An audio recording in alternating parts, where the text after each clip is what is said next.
What happens when a celebrity's moment of weakness becomes the world's entertainment? When their human reaction to hate gets twisted into clickbait headlines?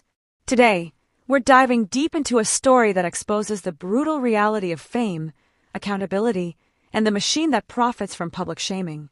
This isn't just another celebrity scandal breakdown. This is about something much bigger, and it's happening right now. Let me paint you a picture. You're walking down the street, minding your own business, when some stranger approaches you and starts attacking your family with the most vile, dehumanizing language imaginable. Your blood boils. Your protective instincts kick in. And in that split second of rage, you say something back, something you immediately regret. Now imagine that moment being filmed, going viral, and suddenly millions of people are dissecting your worst moment like it defines your entire existence. That's exactly what happened here, and it's a microcosm of everything wrong with our outrage culture. This weekend, we witnessed something that should make every single one of us uncomfortable. A public figure, someone who's built their career on being relatable, authentic, and real, got confronted by a hateful individual who crossed every line of human decency. The attacker didn't just insult this person, they went after their family with language so disgusting, so dehumanizing, that it would make your skin crawl. But here's where it gets interesting and infuriating. The moment this public figure reacted, the moment they showed they're human with human emotions and human breaking points, suddenly they became the villain. Not the person who initiated the attack. Not the person who brought hate into the equation. The person who responded to hate. Let me be crystal clear about something. I'm not here to excuse anyone's words or actions. When someone uses language that's hurtful, dehumanizing, or offensive, that's on them. Period. But what I am here to do is expose the twisted ecosystem that creates these situations and then profits from them. Think about this logically for a second. Someone approaches you with pure malice, attacks what you hold most dear, and does it with language designed to strip away your humanity. Your fight or flight response kicks in. You're not thinking about PR strategies or public perception. You're thinking about defending yourself and your loved ones. And in that moment of raw human emotion, you might say something you regret. That's not a character flaw, that's being human. But our society has created this impossible standard where public figures are expected to be superhuman, to never crack under pressure, to always take the high road even when someone is dragging them through the gutter. And here's the really sick part, the people filming these confrontations know this. They're not looking for genuine interaction or meaningful dialogue. They're hunting for that moment of weakness, that split second where someone's humanity shows through, because they know that's their ticket to viral fame and easy money.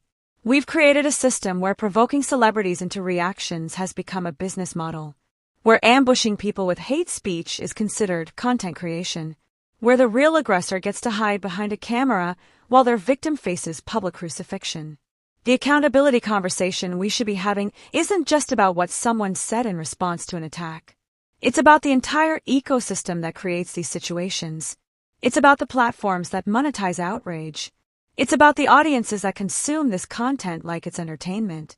It's about the media that amplifies these moments instead of providing context. But you know what impressed me most about this situation? The response. When given the opportunity to deflect, to make excuses, to point fingers, this person took full accountability.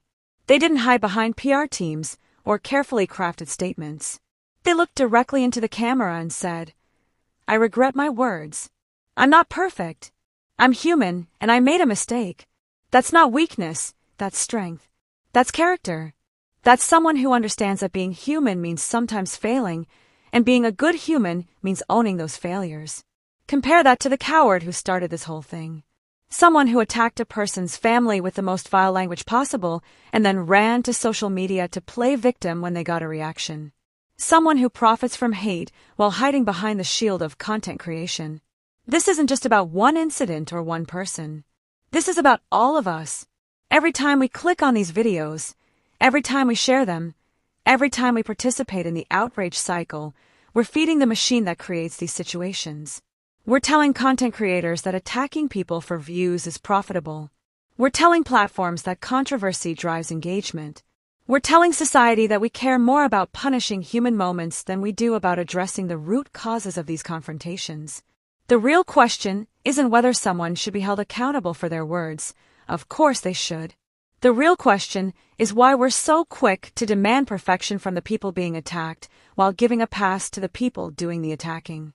If you want to see real accountability, look at how someone handles their mistakes. Look at whether they learn from them. Look at whether they use their platform to do better. Don't just look at the worst moment of their life and decide that's who they are forever. Because here's the truth that nobody wants to acknowledge. Every single one of us has moments we're not proud of. Every single one of us has said things we regret. Every single one of us has reacted poorly when pushed to our breaking point. The only difference is that most of us don't have those moments filmed and broadcast to millions of people. So here's what I want you to do. Next time you see one of these viral confrontation videos, ask yourself who's really profiting from this situation. Ask yourself whether you're contributing to a culture that rewards harassment and punishes humanity. Ask yourself whether you're holding everyone to the same standard of accountability.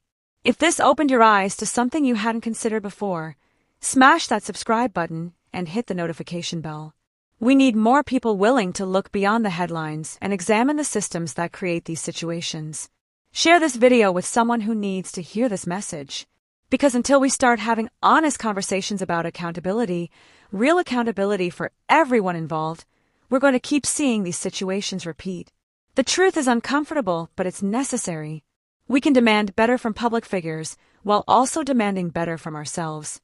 We can hold people accountable for their words while also protecting them from harassment.